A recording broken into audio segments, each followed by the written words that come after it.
Galera, tudo bem? Bom dia, boa tarde, boa noite.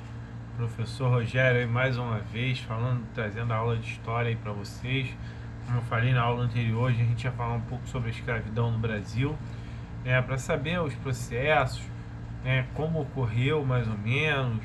Como eu falei aqui, é sempre um resumão, né, mas vai ajudar bastante vocês também, contando com o lado que vocês façam a pesquisazinha básica de vocês aí depois. Então vamos lá, galera. A escravidão no Brasil foi responsável, pela escravização de milhões de indígenas africanos e existiu por mais de 300 anos. Né? Então, assim, quando a gente fala na escravidão, a gente, foi só o negro. Né? Então, a escravidão africana, mais negros. Mas no Brasil também existiu a escravidão indígena. Né? Então, desculpa. Não foi só um grupo populacional, sim vários grupos.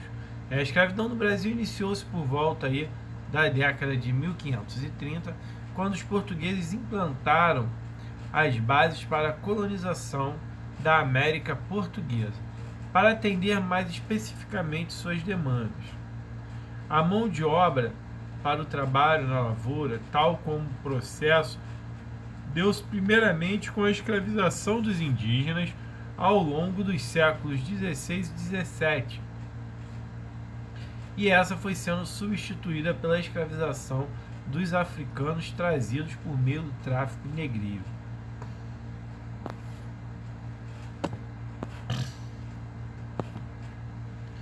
A escravidão no Brasil, mas não só aqui, mostrou-se uma instituição perversa e cruel, e suas consequências ainda são sentidas atualmente.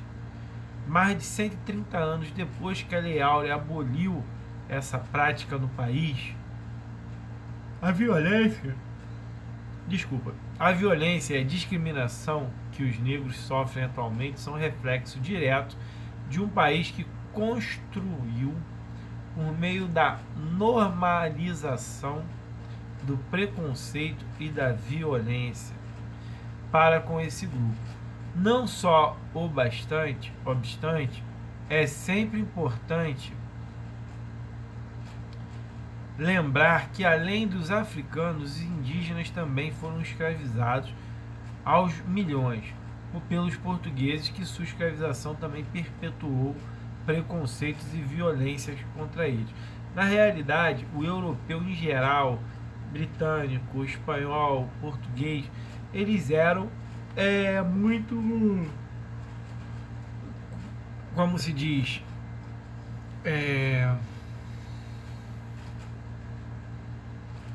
me fugiu a palavra. Todos eram preconceituosos, tá? Só me fugiu a palavra, daqui a pouco eu lembro.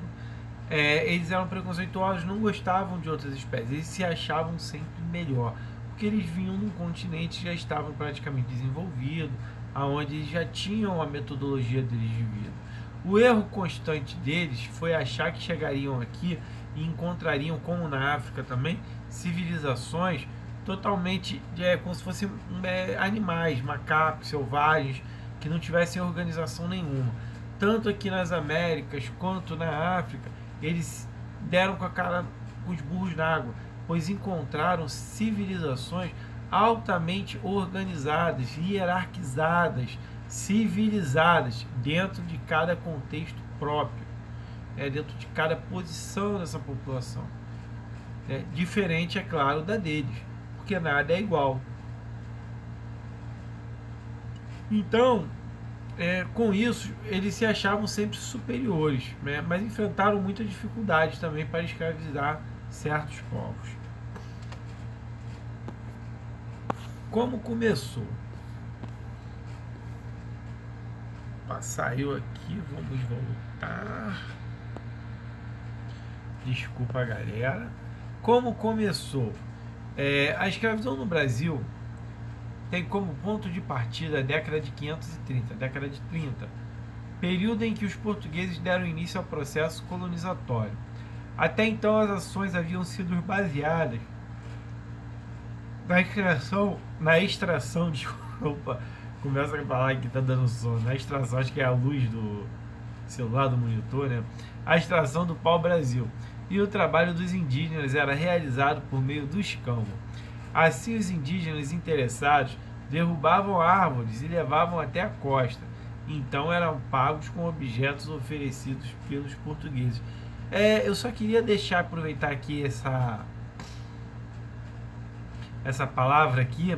Os indígenas interessavam, derrubavam e levavam até a costa, então eram pagos pelos portugueses. Você acha? Será que o europeu ele entrou no meio na savana africana, nas florestas africanas e caçando negro no laço? Não era assim. A África era dividida em várias tribos inimigas, mortais às vezes, muitas delas. E quando elas entravam em guerras, né, uma escravizava a outra. Aí eles vendiam esses escravos aos europeus em troca de armas, dinheiro ou até o escambo mesmo, né? Um escambo normal, por comida, outras especiarias ou algumas outras coisas. Então quem capturava os negros eram os próprios africanos e vendiam eles para os europeus, principalmente portugueses e ingleses. Ok? Já fiz o gancho, vamos voltar aqui. Vou botar aqui a cara para cima. Em 1534, porém, Portugal implantou na América Portuguesa o sistema de capitanias hereditárias e começou aí a ser incentivado ao desenvolvimento de engenhos, né, para a produção de açúcar. Pegava lá o caldo da cana, a cana passava no engenho, tirava o caldo e aquele caldo era processado até virar o açúcar, né, o melaço, e do melaço virava o açúcar. Essa era uma atividade mais complexa, que demandava uma grande quantidade de trabalhadores. Como os portugueses consideravam o trabalho braçal uma atividade inferior, a solução encontrada foi escravizar a única mão de obra disponível, os indígenas. Qual foi o principal problema? Os indígenas não eram bem suscetíveis aí à escravização. Muitos até morriam por estar em cativeiro ou afastados de suas tribos, tá? Então, vamos continuar aí. Os indígenas foram a principal mão de obra dos portugueses até meados do século XVII, quando de fato os escravos africanos começaram a tornar-se maioria nesse tipo de trabalhador no Brasil. A escravização dos indígenas, apesar de mais barata, foi na visão dos portugueses conturbada e problemática, né? O historiador Stuart Schwartz afirmava que os indígenas mostravam-se relutantes em realizar trabalhos contínuos na lavoura, porque na visão deles era um trabalho de mulher. É porque quem trabalhava no campo, na cultura indígena, né, quem pegava o alimento era a mulher. Então, para eles, isso não era um trabalho digno, como também para os portugueses não era. Isso para o indígena homem. A mulher até fazia, era um pouco mais suscetível. Além do fato de que a cultura indígena não possuía concepção de trabalho contínuo, ou seja, eles só tiravam da terra o que era necessário para sobreviver. Nem o que era necessário, era o que era extremamente necessário. Eu estou com fome, vou na árvore e vou pegar um cacho de banana. Não, se eu comer aquele cacho de banana inteiro, eu pego. Se eu não comer, eu pego lá 1, 2, 3, eu pego até me satisfazer. Quando eu estiver satisfeito, eu paro, amanhã eu vou como mais. É assim que funcionava e é assim que eles viviam. Outro fator que tornava a escravidão indígena complicada para muitos foi o conflito entre colonizadores e jesuítas. Isso acontecia porque os jesuítas posicionavam-se contra a escravização dos indígenas, pois enxergavam-nos como um grupo a ser catequizado. Os jesuítas, os padres, eles queriam catequizar os indígenas, eles achavam que eles podiam ser salvos, na teoria deles, né, e eles não precisavam ser escravizados, eles trabalhariam por conta normal, aí, por conta própria, ou por vontade própria, quem sabe, caso eles fossem catequizados. Assim, os colonos que escravizavam os indígenas podiam sofrer problemas jurídicos devido à atuação dos jesuítas. A pressão realizada pelos últimos para que a escravidão dos indígenas fosse cessada, levou a coroa portuguesa a decretar a proibição dessas escravização. Apesar da lei, a escravização de indígenas continuou, sobretudo em locais no qual não havia grande número de escravos africanos, como São Paulo, Paraná e Maranhão. Temos aí jesuítas versus os bandeirantes. Os bandeirantes paulistas, eles escravizavam os indígenas para poder explorar a mata, tendo em vista que eles já conheciam o local, em explorar a mata em busca de pedras preciosas, no caso diamantes e ouro. Então muitos indígenas eram forçados pelos jesuítas, que tinham armas e tudo mais, tinham mini exércitos, a fazer isso, mas era, de uma certa forma, a questão era proibida pela coroa já. A escravização de indígenas também encontrou obstáculos devido à alta taxa de mortalidade do grupo em decorrência da presença do português, como ocorreu na América espanhola. Os espanhóis, eles acabavam trazendo aí a gripe, entre outras doenças que o índio não era acostumado, e acabavam a matar aí os índios, entre aspas, às vezes não por vontade própria, mas pelo simples fato da biologia. Essa alta mortalidade acontecia por causa de questões biológicas, guerras travadas entre grupos indígenas motivados pelos portugueses, além de guerras contra a própria escravização. E quem eram e quem os escravizavam? Vamos passar. Os indígenas eram conhecidos pelos portugueses como negros da terra, e o preço do escravo indígena em relação ao africano era em média 3 vezes menor. Na década de 70, um escravo indígena custava cerca de 7 mil réis, enquanto um africano de 20 mil réis. Por fim, é importante mencionar que, apesar da chegada dos escravos africanos ao Brasil, por volta aí da década de 550, os indígenas continuaram a ser a principal mão de obra na economia açucareira aqui instaladas até meados do século XVII. Na década de 590, por exemplo, cerca de 2/3 dos escravos no Brasil eram indígenas. Foi a prosperidade da economia açucareira que fez alguns lugares, como Bahia e Pernambuco, possuírem uma grande quantidade de escravos africanos.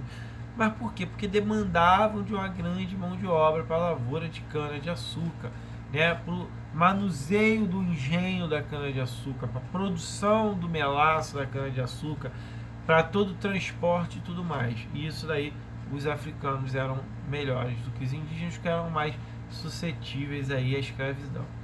Professor, os africanos, eles por um acaso aceitavam a escravidão na boa?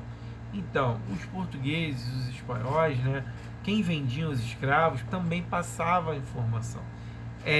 Eles nunca traziam no mesmo lote de escravos da mesma região, da mesma tribo. Geralmente eram escravos de tribos inimigas que vinham dentro do navio. Por que isso? Porque quando chegavam aqui no Brasil, eles iam para uma fazenda e eles se estranhavam, porque eles ainda tinham aquela rivalidade entre eles. Então eles pensavam mais em brigar entre eles do que atacar o branco para ganhar sua liberdade, tendo em vista que se os negros se rebelassem mesmo, tinham tomado o país tranquilamente, até porque o número de negros era muito, mas muito mesmo superior ao de portugueses. E lembrando também que muitos negros trabalhavam armados, você trabalhava na lavoura com foice, enxada, facões, dentro de casa, o escravo que fazia o alimento. Então podiam facilmente render os senhores aí e ganhar a liberdade facilmente, fazer uma matança, acabar com os brancos no Brasil, naquele período dos portugueses, e tomar o país tranquilamente. O problema é que muitos deles eram inimigos de sangue, então eles não aceitavam o fato de um ter que se juntar ao outro para poder ganhar a liberdade, tá? Mas vamos seguindo aí o fluxo aí da aula. Opa, bati aqui na cama. Aqui temos uma imagem aí que é um navio negreiro, por meio do tráfico negreiro, 4,8 milhões de africanos foram enviados ao Brasil como escravos. Olha, gente, no Brasil veio muito rei africano no Brasil, príncipes africanos trabalhavam, viraram escravos no Brasil. Existem alguns fatos aí na Biblioteca Nacional, documentos, que navios africanos vieram à costa brasileira, né, armados inclusive, para resgatar príncipes e reis que estavam aqui, que foram traficados como escravos. Quando descobriram que eles estavam no Brasil, eles vieram para cá, né, e resgataram. Chegaram, conversaram, negociaram, e conseguiram aí trocar esses escravos, ou seja, recuperar os seus entes, em troca de algo aí, de algumas coisas como ouro, ou até mesmo escravos. Vamos seguir aí. Os primeiros africanos começaram a chegar ao Brasil por volta da década de 50, inicialmente por meio do tráfico ultramarino, ou seja, entre o oceano, entre os oceanos. Os portugueses, desde o século XV, possuíam feitorias na costa africana e mantinham relações com os povos africanos que realizavam a compra desses indivíduos para escravizá-los. Porém, por exemplo, na Ilha da Madeira, com o desenvolvimento da colonização no Brasil, a necessidade contínua de trabalhadores braçais fez com que esse comércio fosse aberto aí aos colonos instalados aqui. A razão para a prática do tráfico negreiro foram já mencionadas a necessidade contínua da colônia por trabalhadores escravos e os altos lucros que essa atividade rendia para todos os envolvidos. Então, como eu falei, os portugueses compravam esses escravos da mão dos africanos. Deixa eu voltar ali, movimentar a cara para vocês poderem ler o que está aqui embaixo, caso estejam aí acompanhando ou queiram ler o texto. Beleza, vamos passar. A migração para o uso do escravo africano aconteceu, pois, segundo Stuart Schwartz, o tráfico de escravos fornecia um abastecimento internacional de mão de obra, em grande escala relativamente estável, o que acabou por fazer dos africanos as vítimas preferenciais. Assim, por meio do tráfico negreiro, ao longo de mais de 300 anos, e cerca de 4,8 milhões de africanos foram desembarcados no Brasil. O trabalho dos africanos... Desculpa, gente, saiu aqui de novo. Deixa eu acertar aqui, perdão. Isso aí. O trabalho dos africanos era concentrado na economia açucareira. Era duríssimo e pautado na violência. A jornada de trabalho poderia estender-se para até 20 horas de trabalho diário. E as autoridades e as historiadoras Lilia Schwartz e Heloísa Starling afirmavam que o ofício no engenho era muito mais exaustivo e perigoso que o realizado nas roças. Porque era complicado, era um convívio muito árduo, era um trabalho muito árduo, muito pesado. Eles eram forçados a produzir cada vez mais para satisfazer aí as vontades dos portugueses. Nas moendas, era comum aí que os escravos perdessem suas mãos ou braços, e nas fornalhas e caldeiras era comum as queimaduras.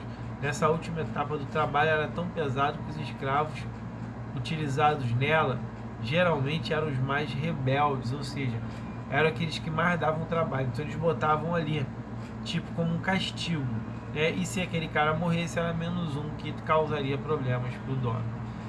Então, assim, era comum, Era comum que os grandes engenhos possuíssem por volta de 100 escravos. Lembrando que escravos só se tornaram maioria em meados do século XVII. Gente, escravo era muito caro, hein? Ao fim do dia, os escravos eram reunidos na senzala e lá eram monitorados para que não fugissem. Os indígenas dormiam em ocas e não na senzala.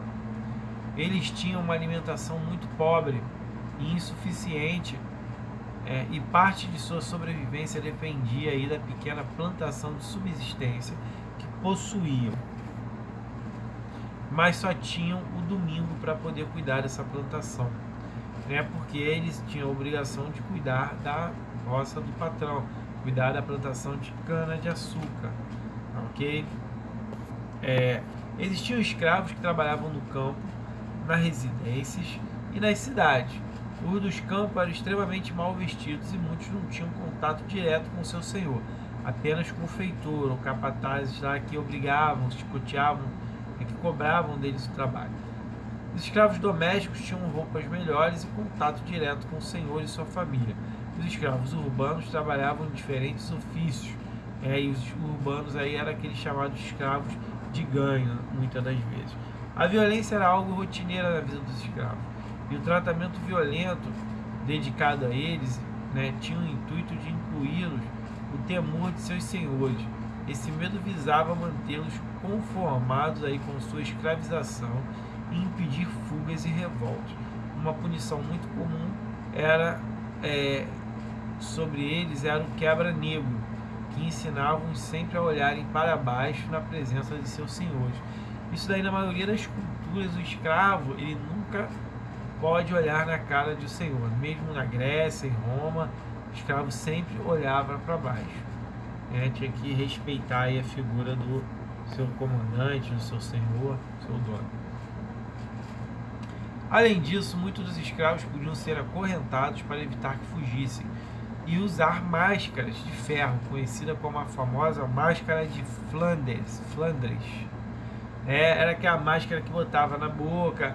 Outras tinham alguns artifícios, como se o negro abaixasse a cabeça para tentar fazer alguma coisa, poderia furar a garganta e morria. Existiam diversos tipos dessas máscaras, vamos ver algumas aí daqui a pouco. Colocada neles para impedir que engolisse diamantes nas regiões de mineradoras, impedir que eles se embriagassem ou mesmo que cometessem suicídio por meio de ingestão de terra. Eles estavam infelizes, comiam terra para tentar morrer. Escravos rebeldes que fugissem também poderiam ser acorrentados ao tronco e chicoteados. Alguns eram até a morte. As violências que eles sofriam eram inúmeras, e a historiadora Keila Greenberg enumera as diferentes formas de execução pelas quais um escravo poderia ser condenado. Por exemplo, envenenamento por uso de instrumentos de ferro, queimado na forca, ou pelourinho, que era amarrado no tronco, e era chicoteado, entre outros aí. Aqui agora vamos ver aí algumas dessas máscaras na qual eu falei, que os negros eram submetidos aí. Ao longo dos 300 anos de escravidão, os escravos africanos realizaram inúmeras ações de resistência. Aí temos aí um cenário aí que seria um escravo, atacando aí militares ou até o próprio senhor aí, um combate em busca aí da sua liberdade. Vamos aqui diminuir de novo, vou passar agora.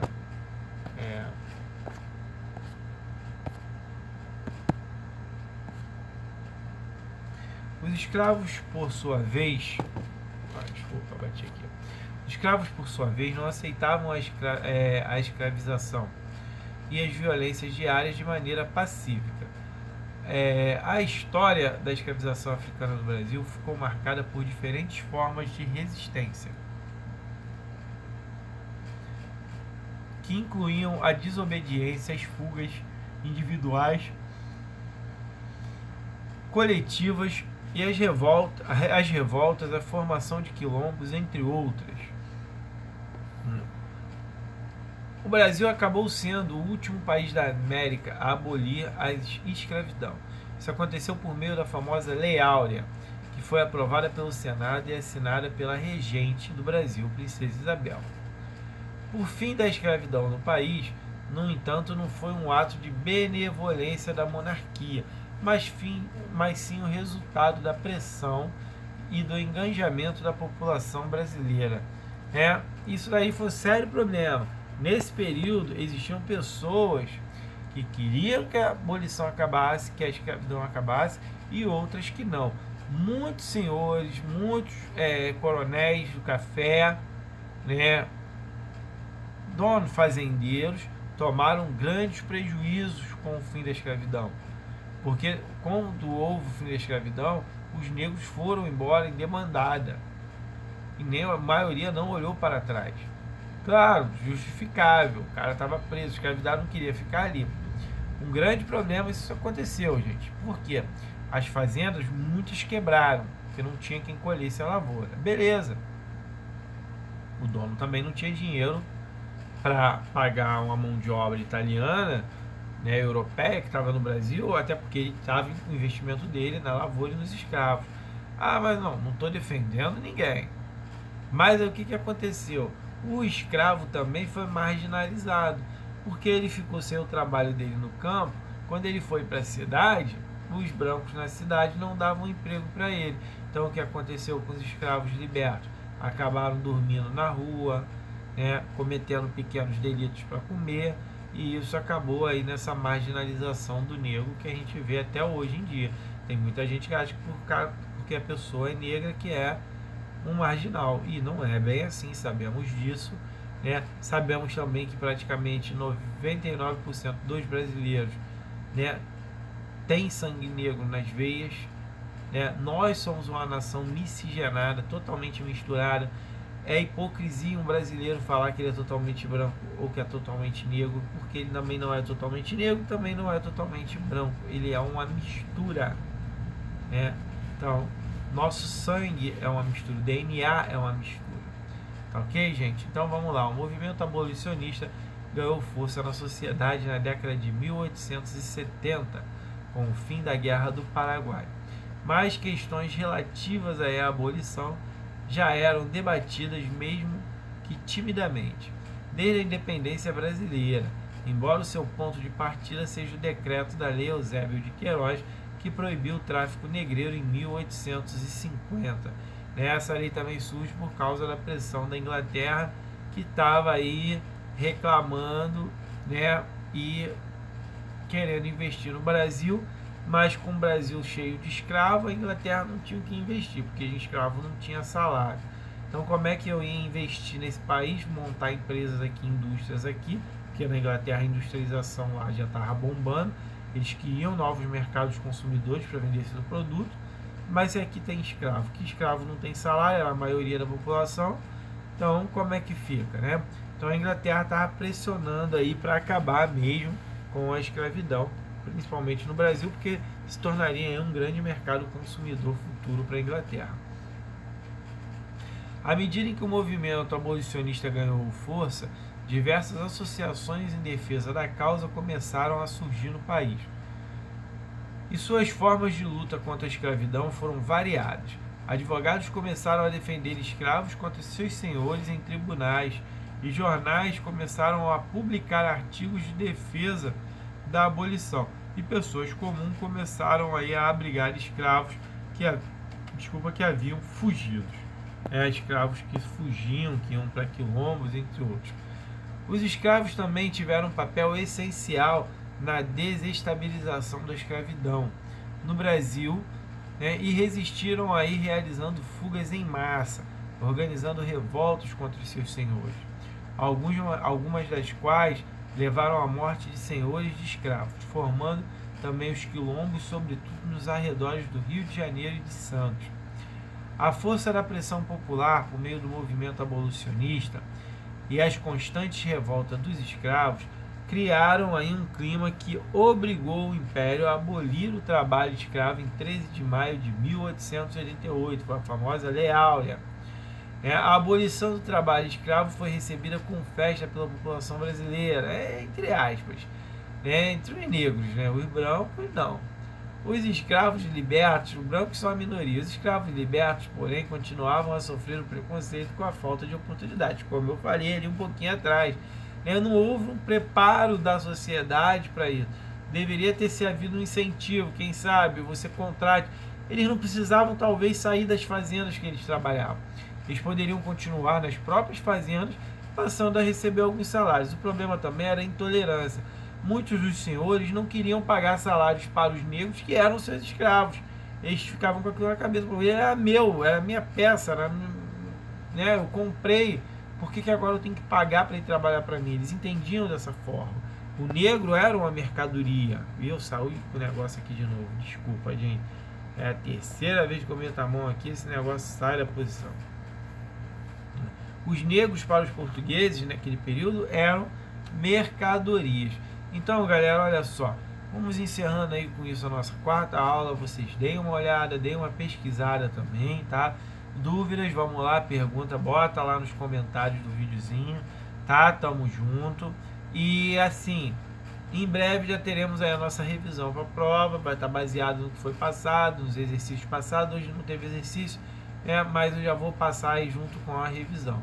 Então, galera, eu peço que vocês aí estudem, se apeguem aí, nos vídeos, na videoaula, nos textos que vão com vocês, nos exercícios da revisão que vão ser passados, e que tenham uma boa sorte aí na sua prova, tá bom, galera? Grande abraço, professor Rogério aí, tá? Feliz aí mais uma vez em estar com vocês. Até a revisão.